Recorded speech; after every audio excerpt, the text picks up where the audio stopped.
जय श्री कृष्णा। आप सभी को श्रावण मास कृष्ण पक्ष कामिका एकादशी की ढेरों शुभकामनाएं।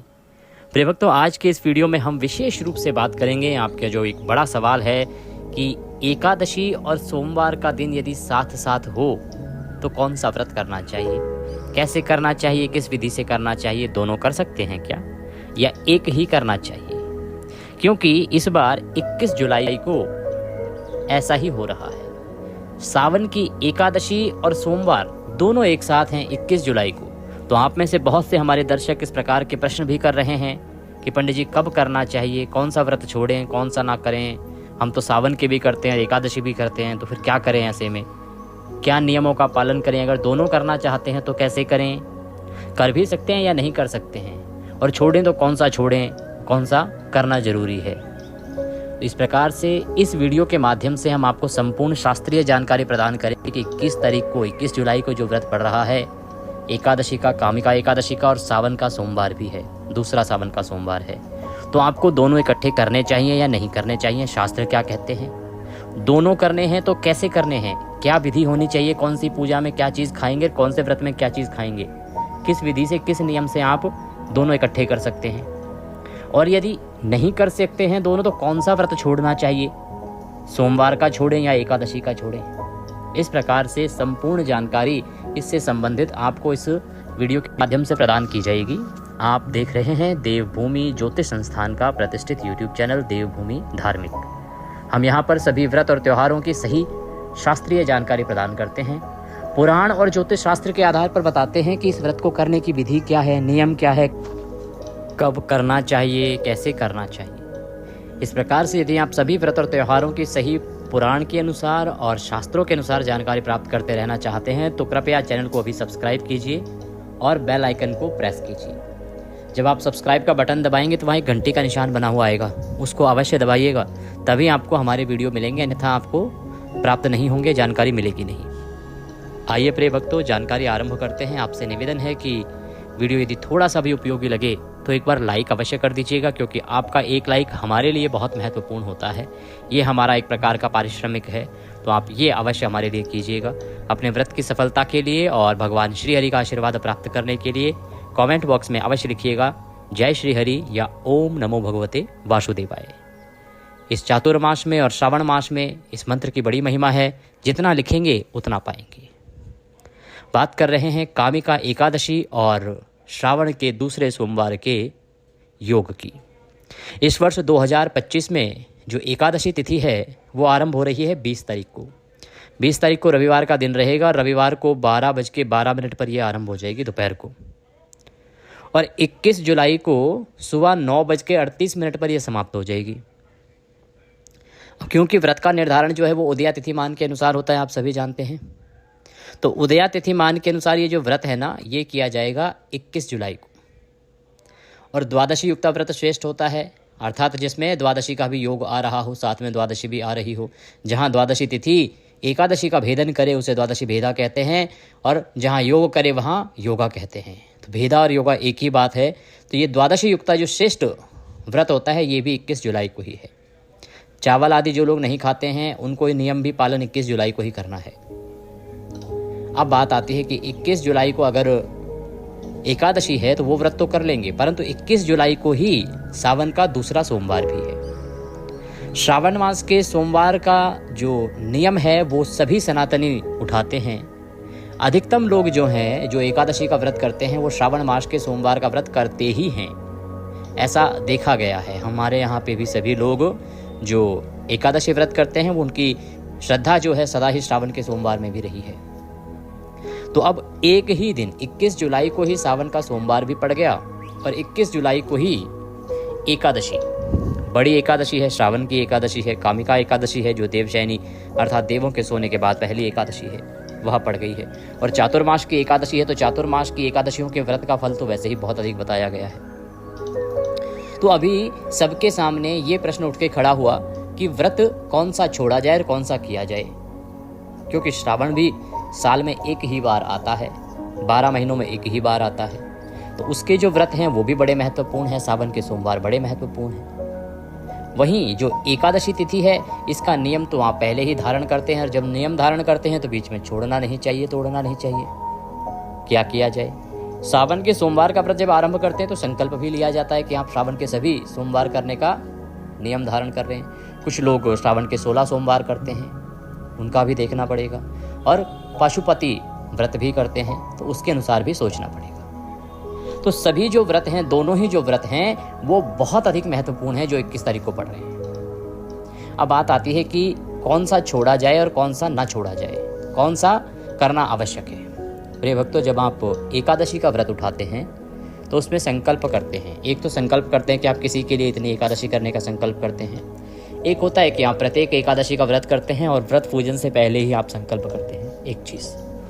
तो एकादशी का व्रत यदि आपने इस प्रकार से कोई संकल्प ले रखा है कि आप ये सभी एकादशियां करेंगे तो आप बाध्य हैं, आप बीच में एकादशी नहीं छोड़ सकते जब तक कि कोई एक्सट्रीम मजबूरी अर्थात सूतक पातक जैसी स्थिति उत्पन्न ना हो जाए। वहीं यदि आप श्रावण के सोमवार करने का भी नियम धारण कर चुके हैं कि आप 4 सोमवार करेंगे, या 16 सोमवार आपने उठा लिए हैं, या पाशुपति व्रत आपने उठा लिए हैं, तो भी आपको यह व्रत बीच में नहीं छोड़ना चाहिए। क्योंकि चाहे पाशुपत्य व्रत हो, चाहे 16 सोमवार हो, नियम ये कहता है कि ये तो आपको पीरियड्स के समय पे भी नहीं छोड़ने चाहिए। उस समय पर भी आपको व्रत अवश्य करना चाहिए। पूजा ना करें आप, ये व्रत गिनती में भी नहीं आएंगे, परंतु व्रत को छोड़ नहीं सकते। तो इस अवस्था में शास्त्र ये कहते हैं प्रिय भक्तों कि आप दोनों ही व्रत करें, दोनों ही व्रत करें। आप श्रावण मास के सोमवार का व्रत भी करें और एकादशी का व्रत भी करें। आपको दोनों ही व्रत करने चाहिए। अब बात आती है पंडित जी, दोनों व्रत करेंगे तो करेंगे कैसे, क्योंकि दोनों का विधान अलग है।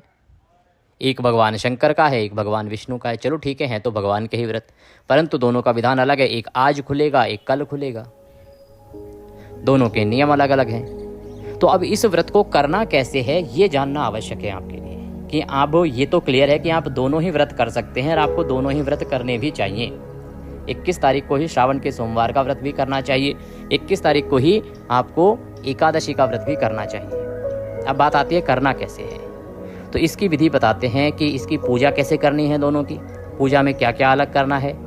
साथ में जो इसका मुख्य बिंदु है वो ये कि खाना क्या है, किस व्रत के अनुसार लेना है। आहार दोनों का अलग अलग है, तो आहार में क्या लेना है।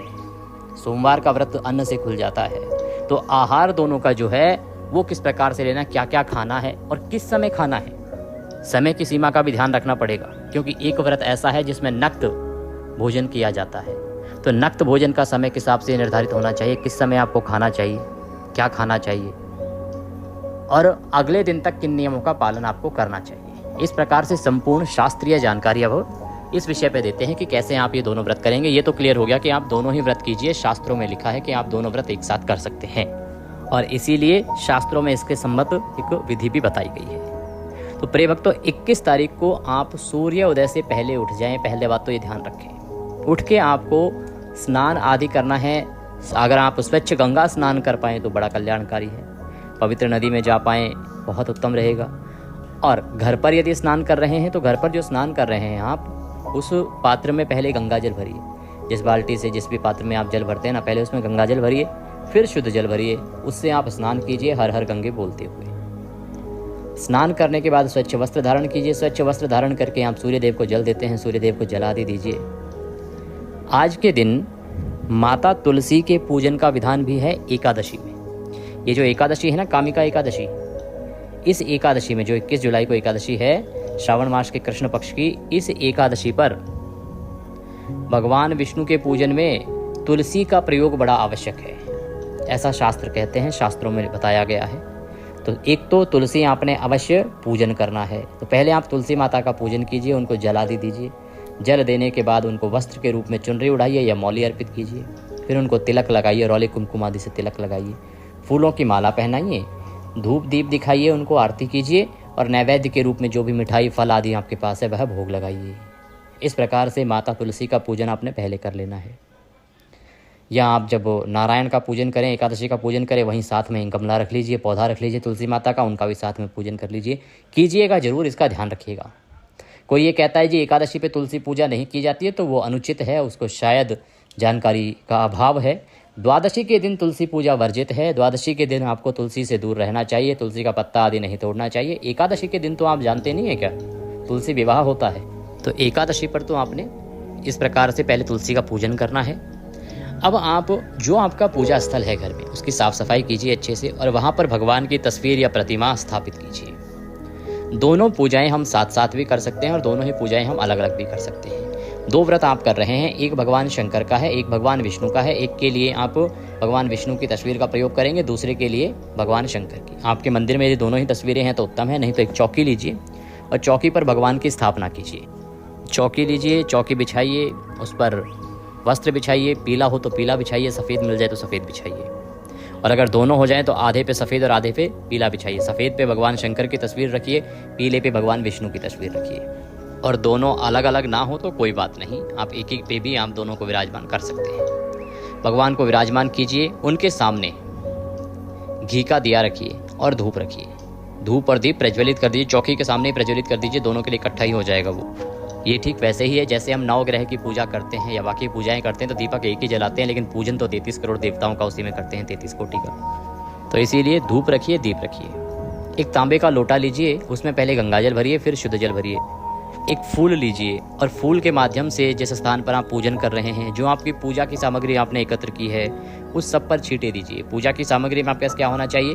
भगवान की तस्वीर, चौकी, उस पर बिछाने के लिए वस्त्र, रौली, मौली, पान, सुपारी, लौंग, इलायची, धूप, दीप, नैवेद्य, भगवान को अर्पित करने के लिए 2 जनेऊ, भगवान को अर्पित करने के लिए इत्र, पंचामृत बनाने के लिए कच्चा दूध, दही, घी, शक्कर और गंगाजल। शहद का प्रयोग नहीं होगा, ध्यान दीजिएगा। इस प्रकार से ये सामग्री आपने एकत्र करनी है। सारी सामग्री एकत्र करके आसन लगा के बैठ जाइए, भगवान की स्थापना कीजिए, लोटे में जल लीजिए। फूल के माध्यम से सभी सामग्री और स्थान पर जल छींटे मारिए। हम यहाँ से मंत्र बोलते हैं, इससे स्थान का शुद्धिकरण, पवित्रीकरण होगा, सामग्री का शुद्धिकरण होगा। ओम पवित्रो अपवित्रवांग सर्वांग वस्तांगतोपि वाम यह स्मरेत पुंडरीकाक्षं सभायंतरः शुचियो। इस प्रकार से जल छींटे देके आपने सामग्री से लेकर स्थान तक सबको शुद्ध किया। भगवान को आपने चौकी पर विराजमान किया है। अपने सीधे हाथ पे जल लीजिए, जो लोटे में जल है ना, एक चम्मच से अपने सीधे हाथ पे जल लीजिए और हाथ धो लीजिए। हस्तो प्रक्षालनम। हाथ धोने के बाद भगवान के सामने रखा हुआ धूप और दीपक, इनको दोनों को प्रज्वलित कर दीजिए, जला लीजिए। अब आप 3 बार जलाचमनी करेंगे, स्वयं जलाचमनी करेंगे। भक्त को पूजन से पहले पूजन के योग्य होना होता है, इसके लिए 3 बार जलाचमनी एक एक मंत्र पर करेंगे। आप अपने सीधे हाथ पर चम्मच से जल लीजिएगा और ग्रहण कीजिएगा। ओम माधवाय नमः, जल लीजिए पी जाइए। ओम केशवाय नमः, जल लीजिए पी जाइए। ओम नारायणाय नमः, जल लीजिए पी जाइए। ओम ऋषिकेशाय नमो नमः। हस्तो प्रक्षालनम। हाथ धो लीजिए। हाथ धोने के बाद अपने आप को तिलक कीजिए, मौली बांधिए। पारिवारिक जन भी यदि बैठकर पूजन कर रहे हैं तो उनको भी तिलक कीजिए और मौली बांधिए। अब आप व्रत पूजन का संकल्प करेंगे। संकल्प करने के लिए अपने सीधे हाथ पे जल लीजिए। 1 रुपये का सिक्का दक्षिणा के रूप में कम से कम रखिए और पुष्प रख लीजिए। व्रत पूजन का संकल्प दोनों ही व्रतों का एक साथ करेंगे हम। 3 बार बोलिए ओम श्री विष्णु, ओम श्री विष्णु, ओम श्री विष्णु। अपना नाम, अपना गोत्र, जिस स्थान पर बैठकर संकल्प कर रहे हैं वहाँ का मकान नंबर, क्षेत्र का नाम, शहर का नाम। श्रवण मासे कृष्ण पक्षे सोमवासरे एकादश्यायाम पुण्यतिथियो आयु आरोग्यता प्राप्त्यार्थाय, सुख संपत्ति प्राप्त्यार्थाय, भगवान श्री हरि विष्णु प्रसन्नार्थाय, भगवान शंकर प्रसन्नार्थाय, कामिका एकादशी व्रत पूजन च चंद्रवासरे भगवान शंकर श्रवण मास व्रत पूजन संकल्पम संकरिष्ये। बोलिए सौ श्री विष्णु शरणौ शरणम प्रपद्ये। और वह संकल्प भगवान के चरणों में अर्पित कर दीजिए, भगवान के चरणों में छोड़ दीजिए। इस प्रकार से आपने संकल्प करना है। संकल्प आपने एक ही साथ दोनों का कर लिया है।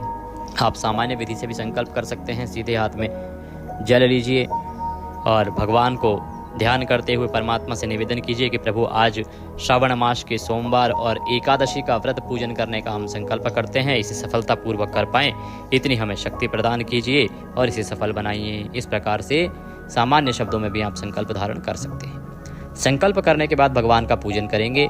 तो अब भगवान को सबसे पहले पद्य, अर्घ्य, आचमनी अर्पित कराना है। एक एक मंत्र पर 1-1 चम्मच जल भगवान को अर्पित करेंगे। भगवान शंकर के सामने भी एक पात्र कटोरी रख दीजिए, उधर भगवान नारायण के सामने भी एक कटोरी रख दीजिए। ये विधि मैं आपको बता रहा हूँ जो लोग घर पर पूजन करने वाले हैं उनके लिए। जो मंदिर जाने वाले हैं सोमवार का पूजन करने के लिए, उनके लिए मैं अभी इसके बाद बताता हूँ कि आपको मंदिर में जाके कैसे पूजन करना है। संकल्प तक तो आपने अवश्य करना ही करना है। इसके बाद भगवान को पद्य अर्घ्य आचमनी अर्पित करेंगे। तो सबसे पहले एक फूल ले लीजिए और फूल के माध्यम से भगवान को 3 बार जल के छींटे दीजिए। एक पुष्प लीजिए, लोटे में डुबोइए और 3 बार भगवान को जल के छींटे दीजिए। या सामने जो कटोरी रखी है ना, उसमें 3 बार जल अर्पित कर दीजिए। ओम भूर्भुवः श्री वासुदेवाय नमः पद्यं समर्पयामि। ओम भूर्भुवः श्री वासुदेवाय नमः अर्घ्यं समर्पयामि। ओम भूर्भुवः श्री नारायणाय नमः आचमनीं समर्पयामि। पद्य अर्घ्य आचमनी आपने नारायण को करवा दी। अब भगवान शंकर को भी इसी प्रकार से पद्य अर्घ्य आचमनी कराएंगे। ओम भूर्भुवः श्री शिव शंकराय नमः पद्यं समर्पयामि। पुष्प से जल के छींटे दीजिए भगवान शंकर को, या सामने रखे कटोरी में छोड़िए। ओम भूर्भुवः श्री शिव शंकराय नमः अर्घ्यं समर्पयामि। पुनः जल अर्पित कीजिए। ओम भूर्भुवः श्री शिव शंकराय नमः आचमनीं समर्पयामि। पुनः जल अर्पित कीजिए। 3 बार आपने एक पद्य अर्घ्य आचमनी अर्पित किया। इसके बाद भगवान को स्नान कराया जाता है। नारायण को स्नान कराने के लिए जल अर्पित कीजिए। ओम भूर्भुवः श्री नारायणाय नमः स्नान निमित्तार्थाय जलम समर्पयामि। भगवान शंकर को भी अर्पित कीजिए। ओम भूर्भुवः श्री शिव शंकराय नमः स्नान निमित्तार्थाय जलम समर्पयामि। लोटे में जो जल है ना, तो चम्मच से 1-1 चम्मच जल आपने छोड़ना है जब बोला जाए तब। स्नान कराया आपने। स्नान कराने के बाद पंचामृत से स्नान कराया जाता है भगवान को। तो पंचामृत से स्नान कराने के लिए पंचामृत बनाइए। कच्चा दूध, दही, घी, शक्कर और गंगा जल। ध्यान दीजिएगा, शहद का प्रयोग इस दिन नहीं करना है। एकादशी का व्रत है। एकादशी में शहद वर्जित कहा गया है। पंचामृत को फूल पर लगा लीजिए, क्योंकि तस्वीर पे तो कैसे आप पंचामृत का अभिषेक कराएंगे। तो फूल पे पंचामृत लगा लीजिए और वह चढ़ाइएगा। दोनों को ही, भगवान शंकर को भी एक फूल चढ़ाइएगा पंचामृत लगा के, और भगवान विष्णु को भी। ओम भूर्भुवः श्री विष्णवे नमः पंचामृत स्नान निमित्तार्थाय पंचामृतं समर्पयामि। ओम भूर्भुवः श्री शिव शंकराय नमः पंचामृत स्नान निमित्तार्थाय पंचामृतं समर्पयामि। पंचामृत अर्पित कीजिए भगवान को। फिर शुद्धियोदक स्नान होगा, शुद्ध जल से स्नान। ओम भूर्भुवः श्री वासुदेवाय नमः शुद्धियोदक स्नानम जलम समर्पयामि। अब भगवान शंकर को भी शुद्ध जल से स्नान। ओम भूर्भुवः श्री शिव शंकराय नमः शुद्धियोदक स्नान निमित्तार्थाय शुद्ध जलम समर्पयामि। अब भगवान को जनेऊ अर्पित कीजिए। यज्ञोपवीत लीजिएगा और दोनों को अर्पित। यज्ञोपवीत पर तिलक लगा लीजिएगा रौली कुमकुम आदि से। ओम भूर्भुवः श्री विष्णवे नमः श्री शिव शंकराय नमः यज्ञोपवीतं समर्पयामि। दोनों को 1-1 जनेऊ अर्पित कर दीजिए। यज्ञोपवीत के बाद वस्त्र अर्पित करेंगे। मौली का टुकड़ा तोड़िएगा और वह अर्पित कर दीजिएगा। ओम भूर्भुवः श्री शिव शंकराय नमः विष्णवे नमः वस्त्रम समर्पयामि। दोनों को 1-1 टुकड़ा मौली का वस्त्र के रूप में अर्पित कीजिए। वस्त्र के बाद भगवान को इत्र लगाएंगे। फूल पर इत्र लगा लीजिए और वह अर्पित कीजिएगा, दोनों को 1-1 फूल। ओम भूर्भुवः श्री शंकराय नमः श्री विष्णवे नमः इत्रम समर्पयामि। इत्र अर्पित कीजिए। इत्र चढ़ाने के बाद अब भगवान को आप तिलक करेंगे। ओम भूर्भुवः श्री शिव शंकराय नमः श्री विष्णवे नमः तिलकम समर्पयामि। तिलक कीजिए। तिलक अर्पित करने के बाद भगवान को पुष्प अर्पित कीजिएगा। माला है तो माला पहनाइएगा। ओम भूर्भुवः श्री शिव शंकराय नमः श्री विष्णवे नमः पुष्पम समर्पयामि। माल्यार्पणम कुरुः। माला पहनाइए, पुष्प अर्पित कीजिए। अब आप भगवान विष्णु को दूर्वा और तुलसी दल ये अर्पित करेंगे। 1-1 मंत्र पर, दोनों अलग अलग। पहले तुलसी दल, फिर दूर्वा अर्पित करेंगे। ओम भूर्भुवः श्री नारायणाय नमः तुलसी दलम समर्पयामि। तुलसी दल अर्पित कीजिए। तुलसी दल के बाद दूर्वा अवश्य अर्पित करनी है। दूर्वा जो है ये पूरे चातुर्मास चढ़ानी चाहिए वैसे तो नारायण को। भगवान नारायण ने ऐसा कहा है। आप जब पुराण पढ़ते हैं तो उसमें वर्णन आता है। दूर्वा का अभिप्राय जो आप गणेश जी को चढ़ाते हैं ना, दूर्वा घास, वही। ओम भूर्भुवः श्री वासुदेवाय नमः दुर्वांकुरम समर्पयामि। दुर्वांकुर अर्पित कीजिए। ये दोनों ही भगवान शंकर को आप नहीं चढ़ाएंगे। भगवान शंकर को बिल्व पत्र अर्पित करेंगे। बिल्व पत्र 1 पत्ता चाहे आप चढ़ाइएगा अवश्य। ओम भूर्भुवः श्री शिव शंकराय नमः बिल्व पत्रम समर्पयामि। बाकी अन्य कुछ और भी लेके आए सामग्री तो वह भी अर्पित कर दीजिए। भांग, धतूरा आदि कुछ लोग लेके आते हैं तो वो आप साथ के साथ चढ़ा सकते हैं। अब भगवान को नैवेद्य अर्पित करेंगे। नैवेद्य के रूप में फल है तो फल चढ़ाइए, मिठाई है तो मिठाई चढ़ाइए, अन्यथा मिश्री लीजिए वो चढ़ा दीजिएगा।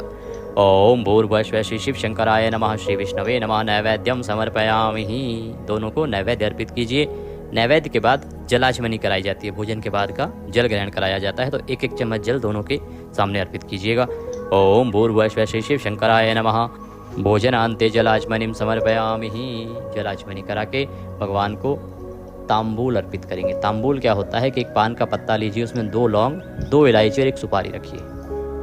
ऐसे 2 अलग अलग लीजिए, दोनों को चढ़ाएंगे, एक भगवान शंकर को, एक भगवान विष्णु को। ओम भूर्भुवः श्री शिव शंकराय नमः, श्री विष्णवे नमः। तांबूलम समर्पयामि। तांबूल अर्पित कीजिए। तांबूलम पुंगी फलम शुभ दक्षिणायाम। अब भगवान को आप दक्षिणा अर्पित करेंगे। दक्षिणा के रूप में जो भी राशि आप चढ़ाना चाहते हैं दोनों को अर्पित कीजिएगा। ओम भूर्भुवः श्री विष्णवे नमः, श्री शिव शंकराय नमः। शुभ दक्षिणायाम समर्पयामि। शुभदो वरदो भवः। हाथ जोड़ के प्रणाम कीजिए, भगवान को दक्षिणा अर्पित कीजिए। इसके बाद आपने कथा सुननी है। पहले एकादशी की कथा सुनिएगा। एकादशी की कथा के साथ आपने अवश्य सुनना चाहिए श्री विष्णु सहस्त्र नाम स्तोत्र, और इसके साथ फिर आप सुनेंगे सोमवार व्रत कथा, श्रावण मास सोमवार व्रत कथा। तो इस बार हम क्या करने वाले हैं, वैसे एकादशी पर हम एकादशी की कथा और साथ में जो विष्णु सहस्त्र नाम है वो दोनों एक साथ अपलोड कर देते हैं। एक ही वीडियो में दोनों आपको मिल जाती हैं, कथा भी मिल जाती है और विष्णु सहस्त्र नाम भी मिल जाता है, आपको इधर उधर ढूंढना नहीं पड़ता। इस बार हम आपके लिए वीडियो बनाएंगे जिसमें एकादशी की कथा भी होगी, उसमें सावन के सोमवार की कथा भी होगी, विष्णु सहस्त्र नाम भी होगा। शिव सहस्त्र नाम उसमें नहीं डालेंगे, क्योंकि शिव सहस्त्र नाम भी डालेंगे तो बहुत बड़ा वीडियो हो जाएगा, वो सबके लिए संभव नहीं है सुन पाना। क्योंकि एकादशी पर विष्णु सहस्त्र नाम और एकादशी कथा आवश्यक है, और श्रावण मास के सोमवार की कथा सुनना भी आपके लिए आवश्यक है। तो ये तीनों एक ही वीडियो में डाल देंगे। फिर संभव हो, आपके पास समय हो तो शिव सहस्त्र नाम अलग से सुन लीजिएगा, वो हम आपके लिए अलग से अपलोड करेंगे। ये कथाएं सुनिएगा। कथा सुनने के बाद भगवान की आरती कीजिएगा। आरती भी हम साथ में ही रिकॉर्ड कर देते हैं, जिससे कि आपको परेशान ना होना पड़े। भगवान की आरती कीजिएगा। आरती करके शीतलीकरण करेंगे आरती का, फिर भगवान को आरती देंगे। भगवान को आरती देके स्वयं आरती लेंगे। परिवार के लोग अगर बैठ के पूजन कर रहे हैं तो उनको भी आरती देंगे। इसके बाद नियम अनुसार दिन को आप व्यतीत करेंगे। नियमों में ब्रह्मचर्य धारण करके रखना है, मन से शुद्ध और तन से शुद्ध रहना है। अब बात करते हैं कि दिन में क्या करना है। दोनों ही व्रतों में शुद्धता का पालन करना है, किसी का नुकसान नहीं करना, किसी का बुरा नहीं करना, अहित नहीं करना, किसी के साथ छल कपट नहीं करना, वैर भाव की भावना किसी के मन में लानी नहीं है।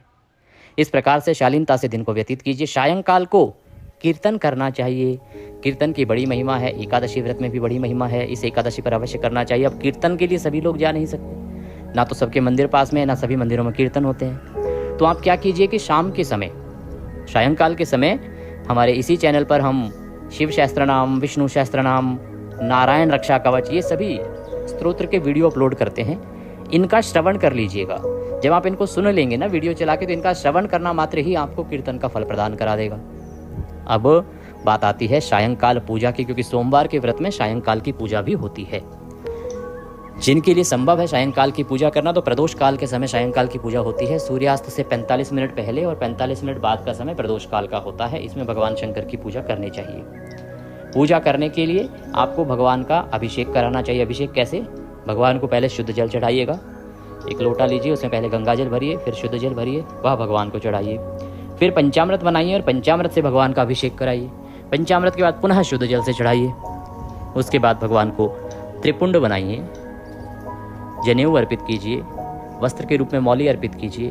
त्रिपुंड, जनेऊ के बाद पुष्प अर्पित कीजिए। आपके पास बिल्व पत्र है, बिल्व पत्र चढ़ाइए। बाकी जो सामग्री है भगवान को चढ़ाने के लिए, भांग धतूरा आदि वह चढ़ाइए। बभूत चढ़ाइए, अगर आप लाए हैं तो वह भगवान को अवश्य चढ़ाइए। ये चढ़ाने के बाद धूप दिखाइए भगवान को, दीप दिखाइए भगवान को, और भोग के रूप में जो भी कुछ आप लाए हैं वह चढ़ाइएगा। ध्यान दीजिएगा कि जो माताएं बहनें 16 सोमवार या पशुपतिनाथ व्रत कर रही हैं वो इस दिन मीठा बनाती है, मीठा, क्योंकि इन दोनों ही व्रतों में मीठा ही खाया जाता है। और जो सावन का सोमवार कर रही हैं तो वहाँ भी बताएं कि अधिकतर जो जगह हैं वहाँ पे मीठे का ही प्रावधान है और मीठे का ही भगवान को भोग भी लगाया जाता है। मीठा ही खाना चाहिए। शास्त्रीय विधान भी यही कहता है कि सोमवार का जो व्रत है ये मीठे से ही किया जाता है। अब जो 2 व्रत हैं, 16 सोमवार और पशुपतिनाथ व्रत, तो उसमें तो ये होता है कि आप 3 भाग निकालते हैं मीठे के। एक भाग भगवान शंकर को चढ़ाते हैं, एक भाग आप बांटते हैं और एक भाग स्वयं खाते हैं। तो जो भाग आप लाए हैं भगवान शंकर को चढ़ाने के लिए वो चढ़ा दीजिए, या आप फल चढ़ा दीजिए या मिठाई चढ़ा दीजिए, जो भी आपको उचित लगे वो भगवान को चढ़ाइए। भगवान की आरती कीजिए और उसके बाद सायंकाल को घर आइए, और घर आके फिर आप व्रत में क्या खाएंगे, कैसे खाएंगे, उसकी बात करते हैं। तो ऐसे आपको शाम की पूजा करनी है। सोमवार में अगर शाम को पूजा ना भी कर पाए, सुबह कर ली है तो कोई बात नहीं, आवश्यक नहीं है कि दोनों टाइम पूजा करें। जो अभी मैंने विधि बताई है ना, शाम को शिवलिंग पर कैसे अभिषेक आदि करना है, वैसे ही आप सुबह पूजा कर लेंगे अगर मंदिर जाके पूजा करनी है तो, और घर पे करनी है तो मैंने आपको विधि आपको बताई दी है। इस प्रकार से आपने पूजन आदि करना है। अब बात करते हैं खाना क्या है, आहार क्या लेना है, खोलना कैसे है। श्रावण के सोमवार में व्रत जो है वो नक्त भोजन का विधान पुराण बताते हैं। नक्त भोजन का अभिप्राय है सूर्यास्त के 1.25 घंटे बाद आपको खाना चाहिए। सूर्यास्त के 1.25 घंटे बाद मीठा भोजन आपको करना चाहिए। ये विधि है सोमवार के व्रत की, चाहे 16 सोमवार करें आप, चाहे पशुपतिनाथ का व्रत करें आप, और चाहे श्रावण के सोमवार करें आप, विधि यही है। तो आप मीठा आहार खाइए। एकादशी में क्या लेना है, एकादशी में भी फल आहार लेना है। फल आहार में आप फल ले सकते हैं, दूध ले सकते हैं, एक चीज़। इसके अतिरिक्त आप हलवा खा सकते हैं। बहुत सारे प्रांतों में आलू का हलवा बनाया जाता है, बहुत सारे प्रांतों में अपना लौकी घिया का हलवा बनाया जाता है। आप खीर बना के खा सकते हैं। सामक साबूदाना जो है वो खाया जा सकता है दोनों ही व्रतों में, आप उसकी खीर बना के खा सकते हैं। इस प्रकार से मीठा भोजन करने से आपका सोमवार का व्रत का भी नियम पालन हो जाएगा। और एकादशी का जो व्रत है इसमें केवल ये है कि आपको अन्न ग्रहण नहीं करना है, बाकी जो आहार ले रहे हैं आप मीठा लें, फीका लें, या फिर काला नमक और काली मिर्च डाल के लें, कोई दोष नहीं है। तो इस प्रकार से मीठा भोजन कीजिए। मैंने आपको ऑप्शन दिए हैं, किसी के पास इसके अलावा कोई और ऑप्शन भी दिमाग में आता हो तो मुझे बताइएगा, मैं अवश्य चेक करके बताऊंगा कि हाँ उसको खा सकते हैं या नहीं खा सकते हैं। इस प्रकार इन विधि से आप पूजन करें, दिन व्यतीत करें, व्रत को खोलें, और अगले दिन तो पारण होना ही है। पारण में दोनों में ही आप अन्न खाइए। पारण की विधि मैं आपको पारण वाले वीडियो में अवश्य बताऊंगा, क्योंकि ये वीडियो बहुत बड़ा हो गया है। आशा करता हूं कि आपको जो जानकारी चाहिए थी वो आपको प्राप्त हो गई होगी। फिर भी कोई सवाल रह गया हो तो कृपया कमेंट बॉक्स में लिख के पूछ लीजिएगा। कोई कुछ कहना चाहता हो, सजेशन देना चाहता हो तो अवश्य बताइएगा। हो सकता है मुझसे कोई ऐसा ऑप्शन छूट गया हो जो और सहायक हो सके, तो आप अवश्य अपनी राय के द्वारा कमेंट बॉक्स में लिख के सबके सामने उसको रखिए, जिससे कि सभी लाभ ले सकें। वीडियो सबके लिए उपयोगी है। फिर आपसे प्रार्थना करूंगा अधिक से अधिक लोगों तक पहुंचाइए, जिससे कि सभी लोग लाभ ले सकें। नारायण सब पर कृपा करें, भगवान शंकर की कृपा सभी को प्राप्त हो। जय शिव शंकर, जय श्री कृष्ण।